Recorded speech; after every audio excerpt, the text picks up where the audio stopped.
Hey gang, this is Dabney coming to you from Mexico where I've spent the last week, and I wanted to create this 3-part video series for you so that you can really just get down to the bare bones of what you need to really launch your business this year. There's so much out there, there's a ton of information. I know it can get really overwhelming and confusing, and it can feel like the financial freedom that you're wanting is so far away. And I just want to reassure you that it's not that far away, that it's really not that complicated. And I've always been the kind of person who is just like, let's just get to the point, just tell me what I need to know.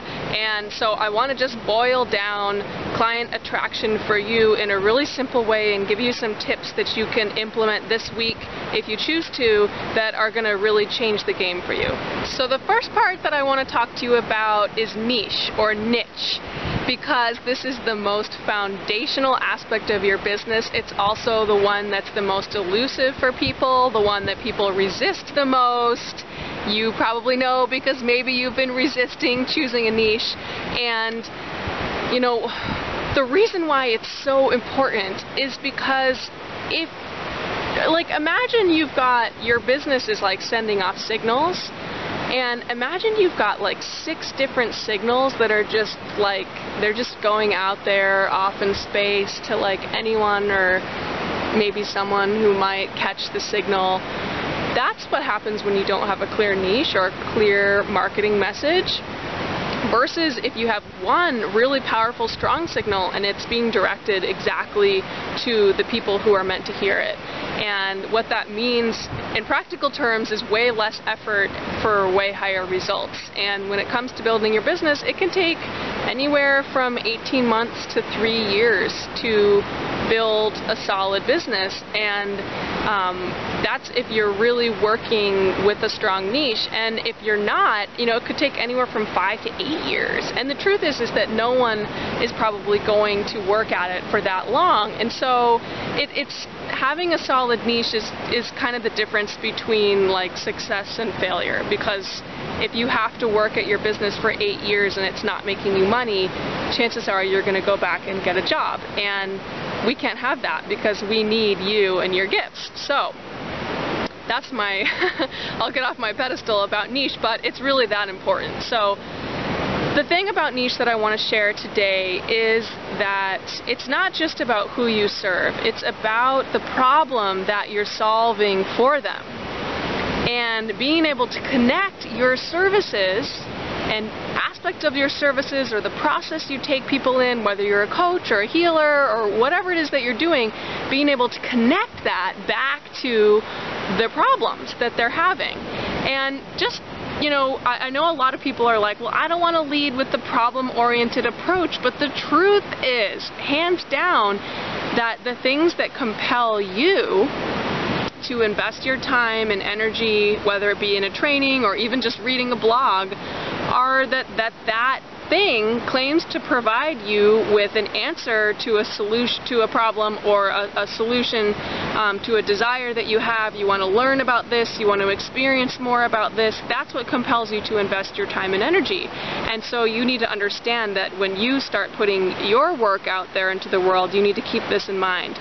So it's not just about who you serve, it's about what problem are you solving. And the question that I get asked a lot is, how do I know if I have a marketable niche? And the way you know is by a few questions you can ask. So one of them is, are these people, or this group of people, easy to find? Right? So where do I find them?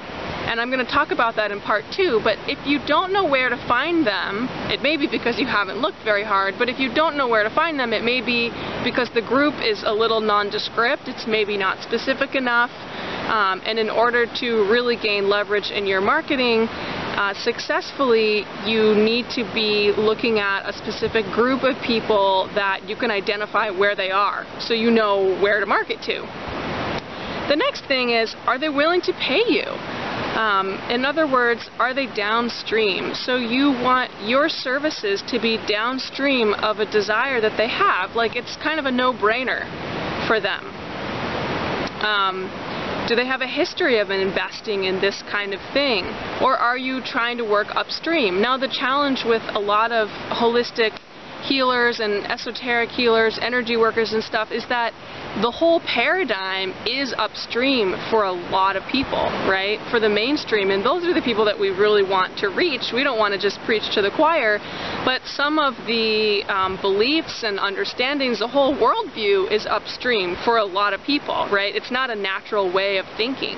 And so you even more so need to look at, how can I connect my services to a problem that they identify already as desiring and wanting to solve? How can I add more downstream, desire? Like it's just like a no-brainer. Like for example, if you have a leaky roof, you call a roofer, right? If you have a leaky roof, you call a roofer because you just get that, hey, I'll call the roofer will fix my roof won't leak anymore, I won't have water on the floor. Right? So that's what you need to create for your services. Unfortunately, a lot of you guys are like really speaking in terms that are so esoteric that people aren't really connecting the dots. So you have to connect the dots for them. That's what having a solid niche is all about.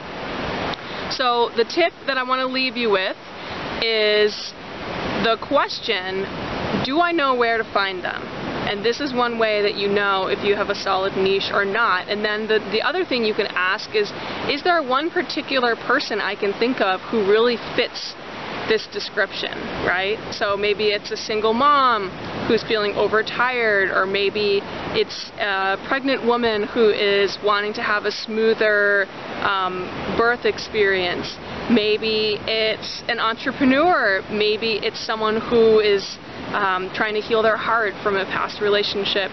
You know, if you can think of one or at least a few people who really fit this description, then you're probably onto something. Okay, so I'm going to leave you with that. Stay tuned for part 2. Part 2, I'm going to talk about where to find your ideal clients and how to get really strategic in your marketing so that you're getting more results for less effort.